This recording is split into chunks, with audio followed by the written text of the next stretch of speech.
నమస్కారం. ఇవాళ మనం ఒక చాలా కీలకమైన ప్రశ్నతో మొదలు పెడదాం. తెలంగాణ ఏర్పడి 10 ఏళ్లు దాటిపోయింది. మరి ఈ రాష్ట్ర సంపద, ఈ ప్రగతి ఫలాలు అసలు ఎవరికి దక్కుతున్నాయి? ఈ ప్రశ్న చుట్టూ అల్లిన ఒక విశ్లేషణను మనం ఇప్పుడు లోతుగా పరిశీలించబోతున్నాం. సరే, ఈ విశ్లేషణలో మనం ఏం చూడబోతున్నామో ఒకసారి చూద్దాం.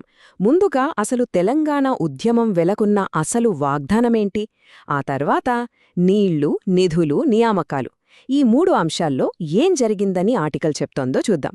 చివరగా దీనికి పరిష్కారంగా ఏం సూచించారో కూడా పరిశీలిద్దాం. మొదటి భాగం, ఒక రాష్ట్రం, విఫలమైన వాగ్దానం.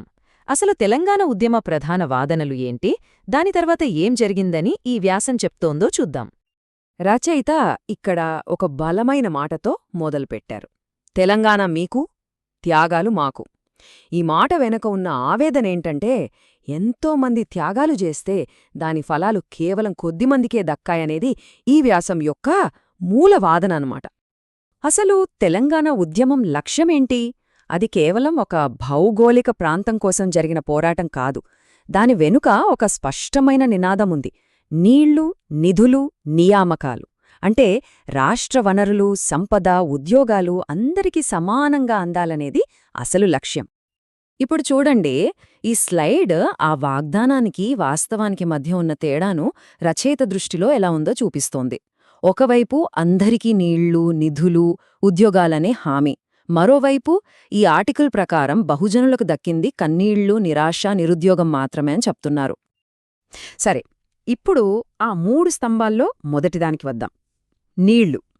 ఇక్కడ రచయిత ప్రధానంగా నీటిపారుదల ప్రాజెక్టుల గురించి ఏం చెప్తున్నారో చూద్దాం. ఇక్కడ ఉదాహరణగా పాలమూరు రంగారెడ్డి ఎత్తిపోతల పథకాన్ని తీసుకున్నారు. దీని లక్ష్యం చాలా పెద్దది. సుమారుగా 12.3 లక్షల ఎకరాలకు సాగునీరు అందించాలనేది ప్లాన్. అయితే ఇక్కడే అసలు విషయం మొదలవుతుంది. ప్రాజెక్టు మొదలుపెట్టినప్పుడు అంచనా వేసిన ఖర్చు సుమారు 27,500 కోట్లు. కానీ ఈ వ్యాసం ప్రకారం ఇప్పుడు అది పూర్తయ్యేసరికి అయ్యే ఖర్చు అక్షరలా 1,35,000 కోట్లకు చేరుకోవచ్చని అంచనా వేస్తున్నారు. ఎంత తేడా ఉందో చూడండి. ఇప్పటికే అంటే వేర్వేరు ప్రభుత్వాలు కలిసి ఈ ప్రాజెక్టు మీద పెట్టిన ఖర్చు 32,622 కోట్ల రూపాయలు. అంటే అసలు అంచనా వేసిన బడ్జెట్ను ఇదిప్పటికే దాటిపోయింది. మరి ఇంత ఖర్చు పెట్టారు కదా, సుమారు 32,000 కోట్లు. మరి పాలమూరు, రంగారెడ్డి రైతులకు ఎంత నీళ్లందాయి? అసలు ప్రశ్న అదే. ఈ ఆర్టికల్ ప్రకారం సమాధానం 0.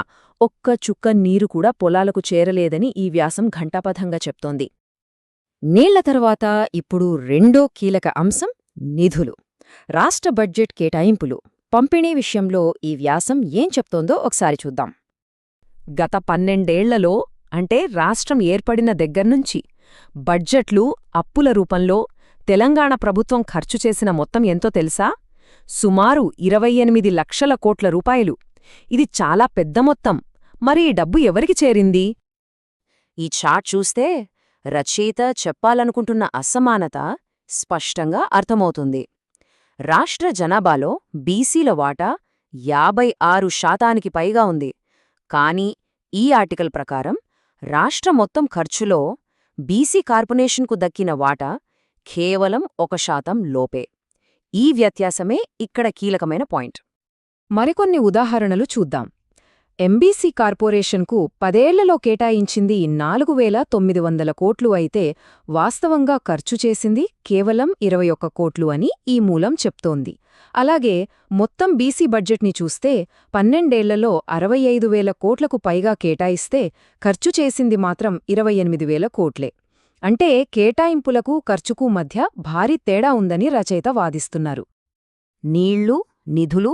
ఇప్పుడు మూడోది, అత్యంత ముఖ్యమైనది, నియామకాలు. ఉద్యోగాల విషయంలో పరిస్థితి ఏంటో ఇప్పుడు చూద్దాం.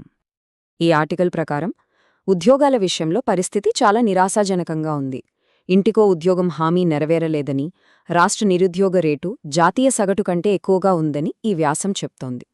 12 ఏళ్లలో భర్తీ చేసింది 2 లక్షల లోపే అని, అంతేకాకుండా స్థానిక సంస్థల్లో బీసీ రిజర్వేషన్లను 34% నుంచి 23%కి తగ్గించారని కూడా ఈ ఆర్టికల్ ఎత్తిచూపుతోంది.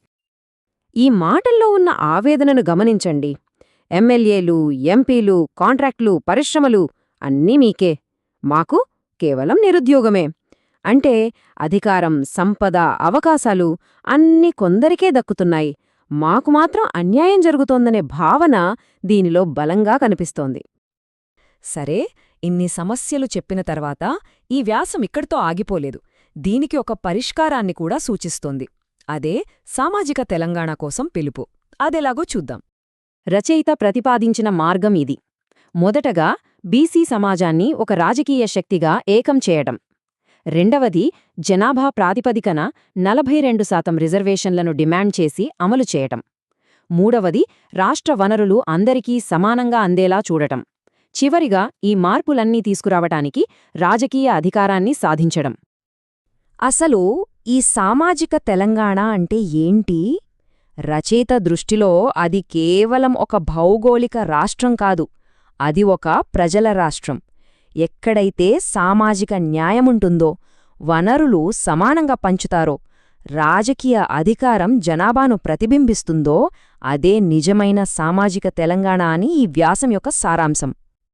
మొత్తం విశ్లేషణ తరువాత మనం మళ్లీ మొదటి ప్రశ్న దగ్గరికే వస్తున్నాం. తెలంగాణ ఎవరి సొమ్ముగా మారింది? ఈ ప్రశ్న అభివృద్ధి, ప్రగతి అనే మాటలకు అసలైన అర్థమేంటని మనందర్నీ ఆలోచింపజేస్తుంది.